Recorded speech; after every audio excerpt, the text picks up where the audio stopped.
Of के mood में क्या लेना चाहेंगे? जी, सबसे पहले तो मैं ये अपॉर्चुनिटी लूँगा आपके सभी दर्शकों और आपकी पूरी टीम को दिवाली की शुभकामनाएँ देने के लिए। तो happy Diwali to all of you.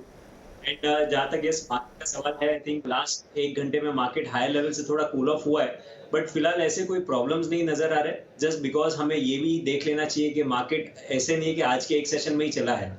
17,000 से ये तेज़ी की शुरुआत हुई थी जब पिछले वीकली एक्सपायरी को 17,000 से 16,950 की रेंज में था और वहाँ से एक वन साइडेड मूव आया है 17,650 17,700 की रेंज तक।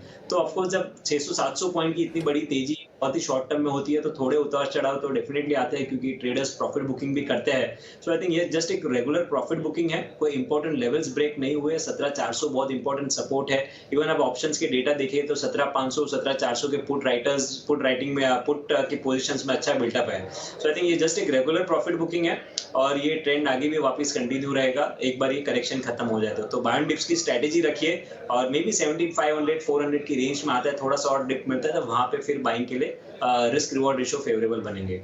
अब मेरी स्टॉक पिक्स पे आता हूँ। दो पिक्स है बट दोनों ही आईटी सेक्टर से है।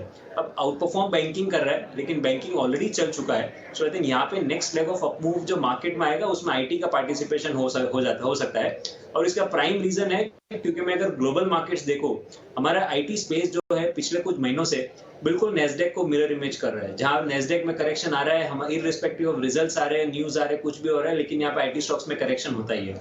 तो जो नेस्डेक का अगर चार्ट देखते हैं तो जो कोविड के लोज से पिछले महीने के हाइस के पिछले साल के जो हाइस थे, जो ऑल टाइम हाइस बने थे 2020 के लो से, उसके एग्जैक्ट 61.8% रिट्रेसमेंट कर चुका है और 61.8% फिबोनाची के हिसाब से टेक्निकल एनालिसिस में बहुत महत्व का इंपॉर्टेंट सपोर्ट लेवल रहता है और वहां पे पॉजिटिव डाइवर्जेंसेस बने हैं जहां पे प्राइस ने नया लो बनाया बट आरएसआई न्यू लो नहीं बना रहा है। तो ये कहीं ना कहीं संकेत है कि यूएस मार्केट्स में एक अच्छा pull back move near term में आने की चांसेस ज्यादा है। सो अगर वहां पे पुल बैक मूव बनता है जो हम एंटिसिपेट कर रहे हैं तो ऑफकोर्स अपने यहाँ पे भी आईटी स्टॉक्स का पार्टिसिपेशन उसके in line with the Nasdaq movement रोज रह सकता है और बैंकिंग ऑलरेडी चल चुका है, आईटी चला नहीं है। सो मे बी मार्केट को सपोर्ट भी अब आगे चल के आईटी देगा।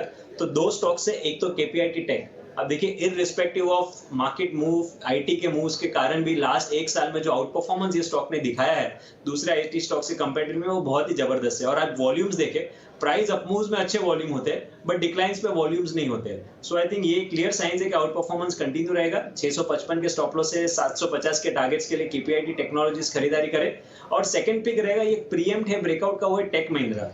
पूरे अक्टूबर सीरीज एक रेंज में रहा है, काफी छोटी रेंज में ये स्टॉक ने ट्रेड किया है और इनकेस कुछ और स्टॉक अपने लॉन्ग टर्म सपोर्ट्स के आसपास ही ट्रेड कर रहा है। तो कुछ भी पुल बैक मूव आता है ओवरऑल आईटी स्पेस में तो टेक महिंद्रा में एक अच्छी शॉर्ट कवरिंग मूव आ सकती है नवंबर सीरीज के। तो इसको थोड़ा नवंबर सीरीज के हिसाब से देखेगा और 1050 के ऊपर निकलता है तो स्टॉक में एक मोमेंटम फिर से बिल्टअप हो जाएगा। 1020 का स्टॉप लॉस रखे और 1100 तक का टारगेट्स रखे।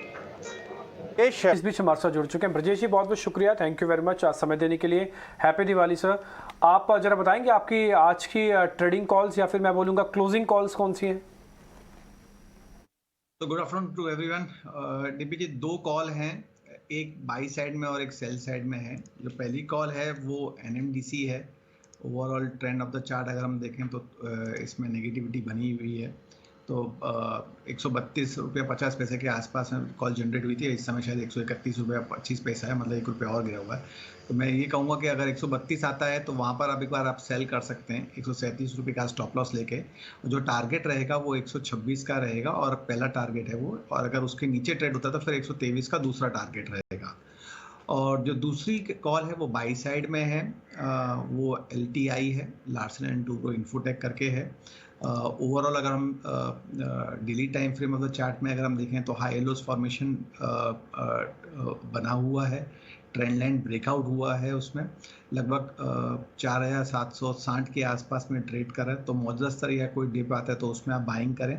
4550 का आप स्टॉप लॉस लेके चलें और टारगेट जो रहेगा वो 5200 का रहेगा। टाइम फ्रेम जो रहेगा वो 204 दिन का रहेगा। अगर थोड़ा सा एक्सटेंड भी करें टाइम फ्रेम को एक हफ्ते के लिए से, तब भी बाई साइड में ही रहेगा जब तक कि 4550 ब्रेक नहीं होता है, क्योंकि वो ट्रेंड लाइन ब्रेकआउट है और हायर लोज फॉर्मेशन के ऊपर जब ट्रेड करता है वॉल्यूम के समय तो प्रोबेबिलिटी जो है वो हायर साइड की अचीव करने की ज़्यादा रहती है। वही चीज़ अगर आप निफ्टी के चार्ट में देखेंगे, बैंक निफ्टी के चार्ट में देखेंगे, आवली चार्ट में, उसी का ही नतीजा है कि बैंक निफ्टी और निफ्टी जो भागे हैं वो जो रैली देखने को मिली थी वो सेम पैटर्न फॉर्मेशन की वजह से था।